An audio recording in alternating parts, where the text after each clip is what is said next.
Well, I'm super excited to have Dan Press with me today, doing a little interview. We're all wishing that we could be at the COED meeting, missing being there and being with each other. So I thought we would do the next best thing and bring the president to all of you. So before we go any further, let me just introduce Dan Press. He is, as you know, the president of the College of Optometrists in Vision Development. He's also a fellow there. He graduated from Pennsylvania College of Optometry in 2007 with honors.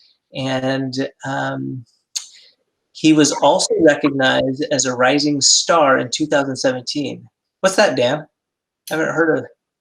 That is through one of the publications in optometry, and it's really terrible that I'm not remembering which one it was. But it was an honor that I was surprised by, That's great. and it was pretty neat. He also writes and lectures frequently on vision development and vision therapy. Didn't you, I think, contribute to a chapter of a book recently, didn't you? So what's really special is that OEP is helping to publish another version of Applied Concepts in Vision Therapy, which my father wrote. And so I am co-authoring with him an update on the chapter on myopia treatment. So I'm really excited about that. Oh, that's awesome. When can we anticipate that coming out? That's a great question. I don't want to put any pressure on Mark Towle. So, any date, but I'll tell you in the near future. That's awesome. I mean, that's like the Bible for vision therapy. So it'll be great to have a new one. That's fantastic. So you practice in Chicago, Illinois, and you are married to Sarah, your wife, and you have 3 beautiful children. I don't say it about myself. Yeah, that's all true. Okay, good. So first question for you. We all wish we were at COVD, the annual meeting. What do you think you miss most? The atmosphere. And the atmosphere is made by the people. And there's no doubt in my mind that that is something that there's a huge void in my heart right now, not being able to spend the time that I really look forward to every year spending with everybody at COVD, whether they're literally family, whether people are like family, and even meeting new people. You know, I have yet to find somebody at COVD that I don't enjoy spending time with.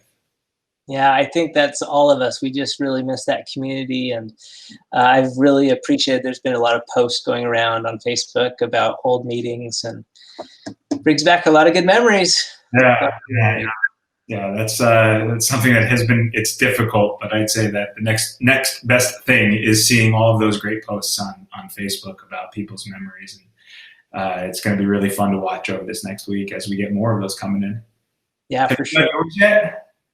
What's that? Have you done yours yet? I haven't. No, I totally need to, though. Yeah, well, I'm nominating you now to make your best COVD memory. Sounds good. It'll be coming then, for sure. Right. You know, none of us got to be on the inside of that decision when you were trying to decide whether or not to go forward with the COVD meeting. Can you tell us a little bit about what that process was like? Well, I hope nobody has to ever go through that again.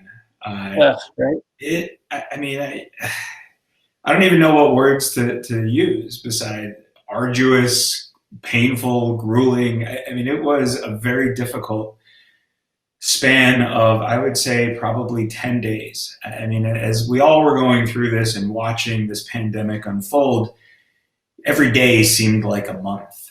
And, you know, looking back on it, it was the very beginning of March that all of this news started to come out. And I remember feeling terrible for the folks at Vision by Design, which was happening. Their meeting was a week before ours, but their meeting was scheduled in Seattle, which is where all of this started in the US. Right. And I was like, oh, it's really unfortunate for that group, because it's going to be very difficult to go through a meeting in Seattle. Thank goodness we're on the East Coast, we're in Toronto. We're not going to have to worry about this. And each day that went on, it became more and more obvious that this was something that was going to be very difficult to pull off. And going through those discussions, the board had communication daily about updates and about how to handle our meeting. And after the last weekend before we made the official announcement was when it became painfully obvious that it was in nobody's best interest to move forward with the meeting. And it was painful because of how much this meeting means to all of us. But nothing is more important than the health and welfare of all of us. And I'd say it was an easy decision by the end, but it was the most difficult decision to come to terms with. Yeah. Yeah. Well, as a COED member, we appreciate very much the board members and yourself for taking this so seriously. And obviously, like you say, it's the right decision, but it's a hard one for sure. Sure is. And I got to commend all of the board members. I mean, this is a great board to be on, and that open communication and the support that we all have for each other. This was so difficult for each one of us in that room, quote unquote, having that discussion, and knowing that it would have been the same likely for anyone involved in COPD. And the support from membership and the support from industry has been very helpful, but it definitely was difficult. I'm sure. I'm sure that was especially difficult because not only were you doing all of that, but then you're balancing with what was probably happening with your practice and making decisions that were going on there. So how has life been different since everything closed down? Wow. Yeah. I mean, life is as different for me as it is for everybody, and it's life has taken a total 180, and parts of it are positive. A lot of it is positive, spending more time with family, just being able to slow down and not have to deal with the day-to-day stresses that I was dealing with. And initially, it actually was quite nice. And now that it's going on 5 weeks, going into our 6th week of having the office closed and having to maneuver and figure out the long-term prospects for the business, it definitely is becoming more challenging. But taking it in stride, this really has reminded me, and much like for everybody else, how important it is just to value our health and well-being, and realizing that not much else ultimately matters. And for that, I'm grateful and thankful for it. It has been a nice reminder. But it's to say that things are not drastically different would be untrue. But to also say that there aren't aspects that I'm happy about would also be untrue. I mean, there are definitely some great things.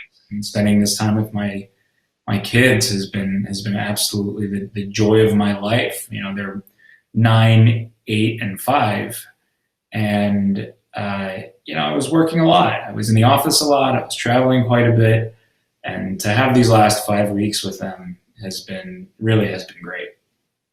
That's awesome. Yeah, me as well. And boy, the age that your kids are, that's a golden time for sure. You got a range, right? Yeah, we go from 16 down to 5, or she just turned 6. So we've got 5 kids, and it's been a busy house, but it's been great spending time with them as well. Sure. I understand that you are doing some remote therapy, and I think it's always helpful to kind of hear, because since there's so many people trying to do that right now, hear what other people's experience is like doing that. Can you tell us a little bit about how that's going for you?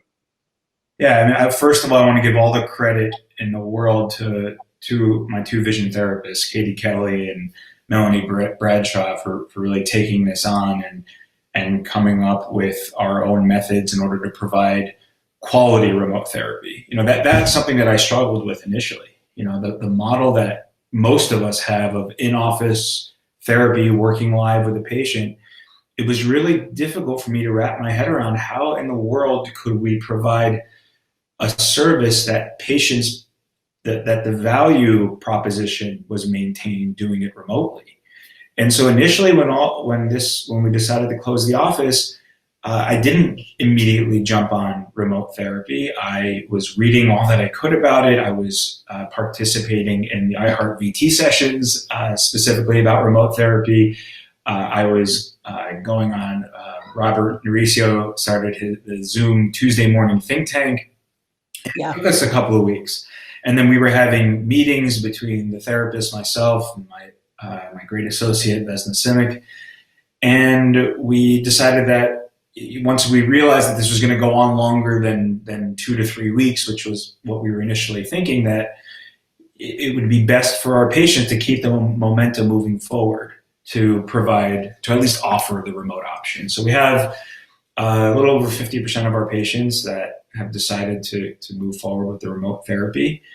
And Katie and Melanie are actually doing some of the sessions from the office itself. So they're the only people in the practice. So they're doing their own quarantining, but we're not having any patients physically come to the office. But between walking around with their tablets and laptops and using a lot of the equipment that we have, we've been able to come up with ways, like many of us have, to find high quality activities to keep these patients' progress moving forward. That's great. Let's start moving to looking in the future, because we all are, I think, yearning for things to get back to normal. So where's the annual meeting going to be next year, and what can we expect there? Yeah, so Denver 2021. We're gonna lose all the puns related to 2020, but it still will be our 50th annual meeting. And I'm really looking forward to the pent up demand to be together. And so I think that it's going to be probably the most special meeting that I've ever attended, just because of everything that we're going through currently. I'm really excited for it. I also want to give a special mention to Pam Happ, COVD's executive director. This was to be her last year. This was going to be her last meeting in Toronto. I didn't know that. So she had just announced publicly her decision to retire about a month before all this went down in February. And Pam made the decision to stay on an extra year to help COVD through this, because this is, to cancel the meeting. Yeah, I mean, that emotionally is very difficult, but also financially, that's a big part to revenue is, and to be able to allow COVD to try to achieve our mission and achieve our strategic plan of universal acceptance of optometric vision therapies funded through the annual meeting. Well, this is really it hurts the organization, and I cannot.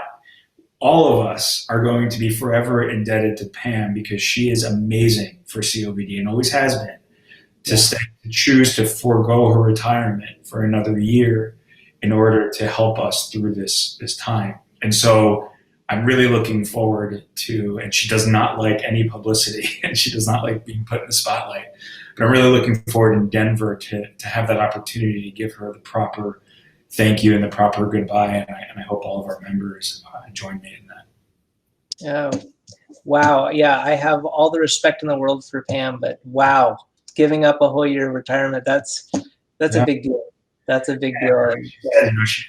It wasn't even a choice for her. It's just how she was raised, and she didn't even hesitate. I mean, she really is incredible. So then how's the search going for how does that process work, finding a new executive director? Yeah, I mean, well, we had an executive search committee that we were organizing all of our policies and procedures in place in order to find a new executive. But thankfully, that's been put on hold. You don't search for an executive a year and a half, 2 years down the road. That's true, right? You'll find somebody, and then you won't be able to have them join you. So that's something that thankfully we'll cross that bridge when we get there. But we don't have to worry about that in the short term, and I'm really happy about that. And is this affecting your term as president at all? The COVD's bylaws call for 1 year terms, and I had chosen before, in discussion with the remainder of the board, before all of this happened, to run for a second term. So it really isn't affecting the board at all, including myself.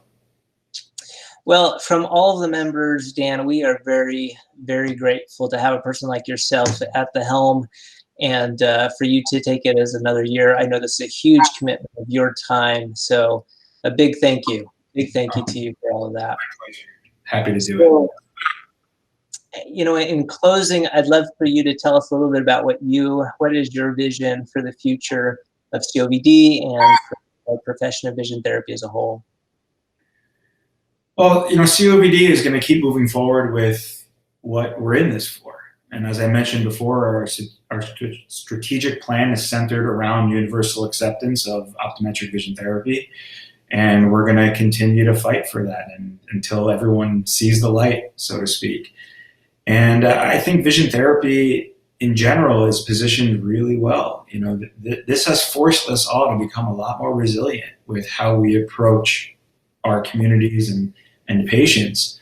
And I strongly believe we're going to be able to help a lot more people because of the fact that we've learned how to access technology and how to work remotely. So all those patients that we had difficulty accessing because of distance is going to become a much, much easier barrier to handle in the future than it has been in the past. So I see some very positive moves for vision therapy and then specifically for COVD and the ability to keep doing what we do best, which is love this field, love people, and keep moving forward.